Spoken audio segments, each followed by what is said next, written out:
So we're getting ready to finish up our section on Congress, and I want to kind of put us back in perspective.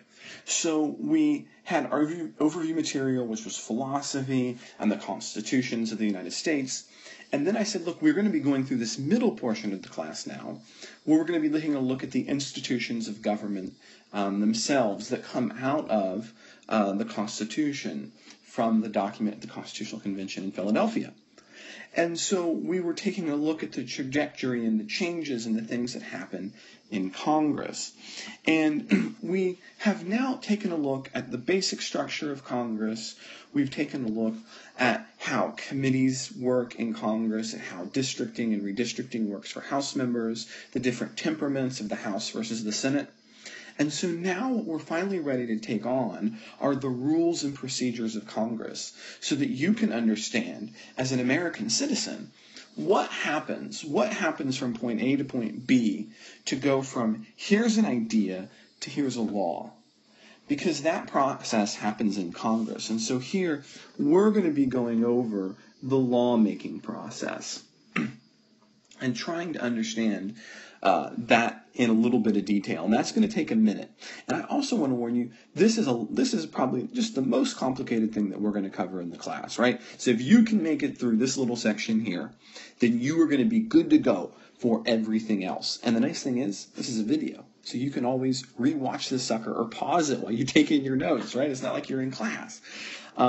So let's kind of go through this process and take a look at the lawmaking process in Congress.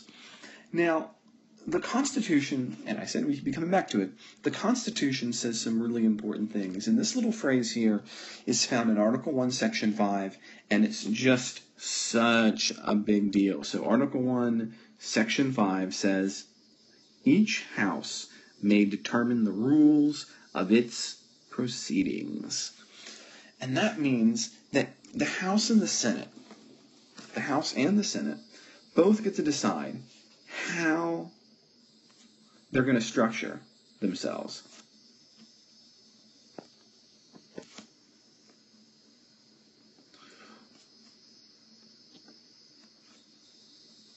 There we go. How they're going to be structured. What's going to make them look the way that they are. And we're going to go through both the House and the Senate because they have structured themselves very differently on the basis of that temperament that comes out of the Constitution that we've already talked about. So you have the House and you have the Senate. Now, for the House, every 2 years, the House votes on its rules again. So with each new session of Congress, the House votes on its new rules. Because it kind of sees itself as a rotating body. Because, right, the whole body goes up for re-election every 2 years. On the other hand, the Senate considers itself a continuing body.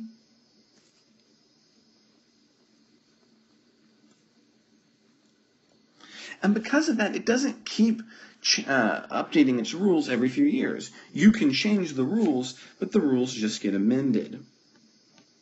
They don't get re-voted on every 2 years like they do in the House. Now, for the purposes of a bill becoming made, the first thing we have to understand is the distinction for what these things are called.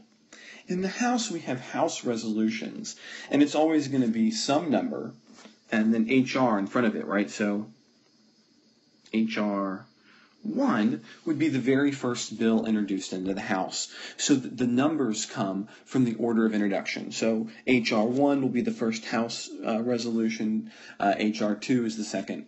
The 100 would be the 100th. In the Senate, it comes from S. Now, I'll tell you, I actually even looked this up in the House of Representatives rules because this is something a lot of us get wrong. The HR and the S for House and Senate, you might think HR is for House resolution. It's not. Although they are called House resolutions, the HR actually stands for House of Representatives. And the S stands for Senate. So they're actually references to the chamber from which they came. Now, the House and the Senate will have what are called companion bills, or at least they can. Oops, take that I out. Companion bills are the bills that describe what's happening in both chambers. So if you have a bill on, say, gun rights in the House, its companion bill will be the other one that's about gun rights in the Senate. Now, here's the deal. There's not going to be any connection between the numbers and companion bills, right? So the gun rights bill in House could be, H.R. 53, and the gun rights bill in the Senate could be S5, right? It's just the order they popped up in. They don't go together in that way. It's just a way so that you can know what's happening. Now, the other thing that you can get, and you'll see this happen sometimes, are called simple resolutions. Simple resolutions are things that can just happen in just the House or in just the Senate. So if the Senate's going to change the rules, the House doesn't have to vote on it per se. And those are called simple resolutions. So we're going to start by going through the House process, trying to understand how a House resolution could eventually become a law, and then we'll move over to the Senate. So the first step in both chambers, but it's a little unique in the House, is introduction. And this is when a member of the House introduces a bill. And this is a big deal. Only members of the House or the Senate can introduce bills, and they can only do it in their respective chamber. So only a House member can introduce a bill. Presidents cannot introduce bills. Senators cannot introduce bills in the House. House members cannot introduce bills in the Senate. You and I cannot introduce bills in the House or the Senate either. So they have to be introduced by a member. And it's actually a little bit of a letdown if you're in the House. There's kind of this little wooden box down at the front of the chamber, and you place it in what's called the hopper, right? And so there it heads, and bam, you have now entered your bill in. And any member can do this just about any time. You can also have what are called co-sponsors. These are people who are signing onto your bill at the outset. You can have an unlimited number of them when you introduce, but you don't need any co-sponsors in order to introduce, although if nobody's interested in co-sponsoring, it might be a sign that something's wrong. So at any moment, anybody can. It's then by the parliamentarians looked at, and it gets a number on the basis in which it's come in. So if you're the 101st person in the House to put in a bill in the hopper, it'll be H.R. 101. The next step is the bill gets sent to committee, right? And so in the House, the Speaker will assign the bill to a committee based on the committee's jurisdiction generally, right? So, for instance, the Judiciary Committee in the House has jurisdiction over judicial proceedings, but also 18 other matters, including things like constitutional amendments, immigration, bankruptcy, patents, copyrights, and trademarks. So on the basis of this, a bill will head on to the committee, and then the committee will oftentimes send that bill on to a subcommittee. And these committees will deal with the bills. And sometimes speakers will even now often refer bills to multiple committees to look at.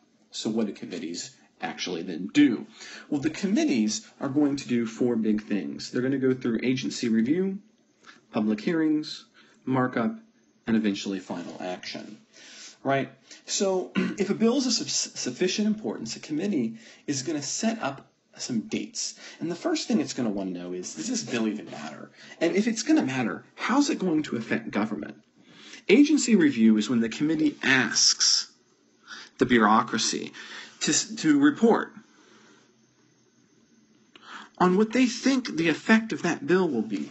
So, if we're having a bill that's going to deal with taxes, we might want the IRS to send in a report to the committee and say, hey, look, here's what we think is going to happen. Revenues are going to go up, they're going to go down, but these kinds of people are going to pay more, less taxes, whatever. It'll make it easier or harder to collect taxes, fine. So this is the chance for the committee to get some feedback from the bureaucracy to say, okay, what would happen if we implement this bill? The committee can also, and usually will, set dates for public hearings.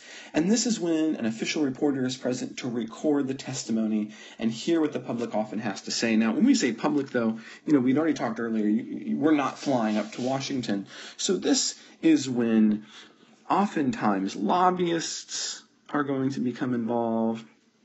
You're also going to see prominent citizens getting involved, or corporations or others who are involved in the passage of a bill. The third step that every committee is going to take is markup. And this is when the bill is looked at in detail, there's some deliberation, there's some votes taken on it, and they're going to literally actually take notes on the bill. They're going to literally mark it up the way I do these slides for you guys, right? This is good, this is bad, here's what we're going to change, here's how this word needs to change, this clause needs to go out, maybe on the basis of something we heard in during agency review or public hearings. And they're eventually going to report on the bill. So after markup, you're going to have final action, which is going to be some kind of report. And there's only so many things you can do, right? Final action or report. You can kill the bill. You can say, look, you can report this unfavorably. You don't want to deal with it. Table it forever. In other words, you can bring it forward with amendments on the basis of the markup you've done, or you can bring it forward all by itself, although that's kind of rare. Now, once you've done all of these things, it's time for the bill to head on to the full chamber floor. But in the House, remember that really important committee I talked about earlier in the last mini lecture, the Rules Committee? Well, bills on the way to the full chamber floor make a little pit stop in the Rules Committee. And the Rules Committee are going to do some really important things. They're actually going to determine, guess what? The rules for the bill.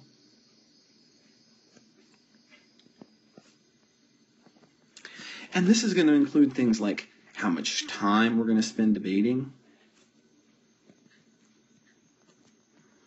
what kinds of amendments will be allowed, if any,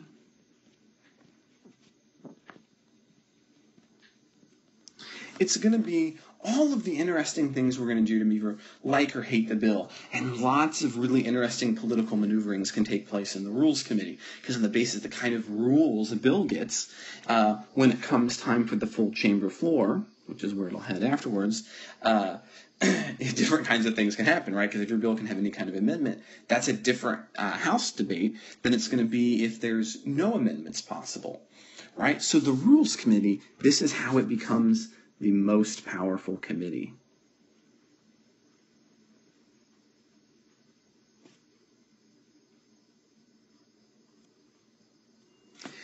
In the House. Okay, so we've gone through the basic House process. So let's take a look at the Senate process. There's no exactly a hopper the way there was in the House. Bills are introduced by senators. It has to be introduced by a member, so that's the same thing. That you present to the bill to the clerk, or you can just rise and say that you present it, and it's going to get a number. So if you're the 101st person to rise and present a bill in the Senate, it's going to be S-101. Now, in the Senate, that whole committee process that we talked about is going to be the same. They're going to go through the same basic process: agency review, public hearings, markup, final action, the report on the bill. All of that's going to be the same. What's going to be different is how the bill goes from committee to the full chamber floor in the Senate. In the Senate, we have the issue of unanimous consent. Unanimous consent means that every member, every senator, has to agree to the rules.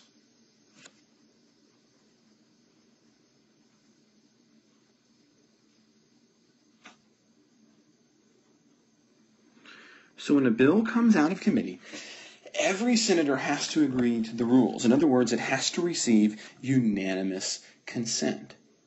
Now, but what happens, though, if it doesn't receive unanimous consent? So there's kind of two options that can happen at this point. If there is unanimous consent, then the rules apply, and just like in the House, there's going to be a limited amount of time to discuss a bill, different kinds of amendments, or what kinds of amendments can or can't apply. But even if one senator disagrees, just one, then there are no rules, and that means we can debate as long as we want to, and that means things like filibusters are going to be possible. So, why is all of this about the rules such a big deal? And I just want to give you a quick kind of math understanding of this one, right? In the Senate, we'll even do the Senate, because remember, there's only 100 people in the Senate instead of a little over 500 in the House.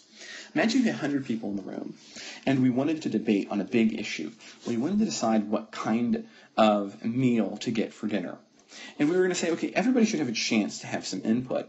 So we're going to give everybody a paltry amount of time. Everyone gets 2 minutes, right? So 2 minutes per person.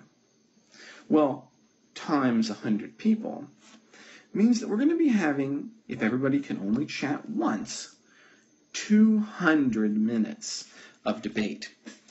To put this in perspective, this is longer than the typical full-feature film, and that's for one issue where everyone's only talking for 2 minutes. That's why this whole how much time we're going to talk about things is a huge, huge deal.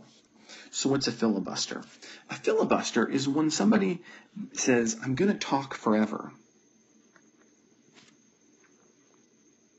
See, if there's no rules and I'm holding the floor, I can just keep on talking and keep on talking and, well, keep on talking. Now, the only way to stop a filibuster is something called a vote of cloture.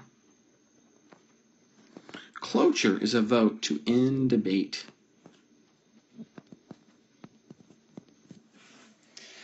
But here's the deal.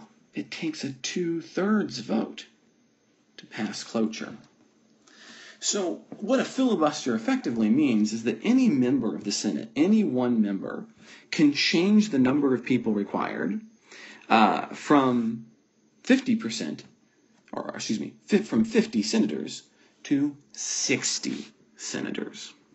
Now, there are two different kinds of filibuster. There's the talking filibuster, and there's the procedural filibuster. The talking filibuster is where I actually stand up and I talk and I talk and I talk as long as I humanly can. This happens when the other side has enough votes for cloture, because as soon as I can't go on anymore, and eventually you can't go on, I have to pass and the vote of cloture can come up. But a procedure filibuster is when the other side doesn't have enough votes to shut me up. And so I could pass it on to my friend Joe, and Joe could talk for a day, and then when he gets tired and needs to go to the restroom, he can pass it on to me, and then I can pass it on to somebody else. And so instead of dealing with this, we just say, hey, look, we would filibuster more or less, and it's a procedural filibuster. Now, even once our companion bills have made it through the House and the Senate, so, we have H.R. 101 and S 101, and they're both finally passed. We've done it, right? It's all done. Well, no, because both of these versions have to be identical, right down to the periods. So one possibility is we could just bounce it back and forth, right? The Senate could send over its changes, and the House send its changes back to the Senate. This can take a long time. It doesn't always turn out so well. So oftentimes this is where we'll see bills head to what we talked about earlier. Remember I said the second kind of committee? Conference committees. Conference committees are the bills that reconcile the differences so that we end up with a unified bill. Now, conference committees get some power because what comes out of a conference committee will have to be voted on again by both chambers. But in this case, no amendments, no changes. It just gets an up-down vote. So conference committees get that special power. Even once all this has happened, once we have our identical bill, say it's gone to conference committee and we now have a Senate and a House version that has been passed in both with no changes, the White House still has to decide if it's going to sign or not sign the bill. The White House, the president, is the last piece of the puzzle. And the president has two options. He can choose to sign the bill, in which case, eureka, we finally have a law. Or he can veto the bill, in which case the bill is dead, unless both chambers can come back and override the veto with a 2/3 vote. Now, just a heads up, this does not happen very often. It is very unlikely, but if it does happen, we once again hit law. This is the basic process for how a bill becomes law in the United States Congress. It's not easy, there's roadblocks everywhere, and that's by design. And we are going to be moving on out of Congress next time, and we're going to be talking about the president.